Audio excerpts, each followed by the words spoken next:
કોંગ્રેસના દિગ્ગજોને મેદાનમાં ઉતારવા પર સીએમ દ્વારા મોટું નિવેદન આપવામાં આવ્યું છે। કોંગ્રેસને કાઠું લાગે છે માટે મહારથીઓને ઉતારવા માંગે છે તેવું નિવેદન સીએમે આપ્યું છે। ઈચ્છીએ છીએ કે તેઓ આવે મેદાને અને પછી જોઈશું કે કેટલા બચે છે। કોંગ્રેસે નવી રણનીતિ રાખી છે કે હવે અહેમદભાઈ ને ઉતારે છે, શક્તિસિંહ ગોહિલને ઉતારવાની વાત ચાલે છે, પરેશ ધાનાણી। એટલે એનો અર્થ એ થયો છે કે કોંગ્રેસને કાઠું લાગે છે એટલે કોંગ્રેસ એના મહારથીઓ લડશે તો જ સીટો મળશે એમ માનીને ઉતારવા માંગે છે। અમે ઈચ્છીએ છીએ મહારથીઓ આવે મેદાનમાં, જોઈ લે આ ચૂંટણીમાં મહારથીઓ કેટલા બચે છે।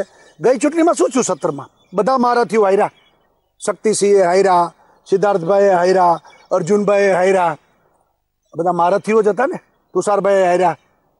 આ વખતે ફરીવાર ગુજરાતની જનતાના હાથે પરચો મળશે એમને।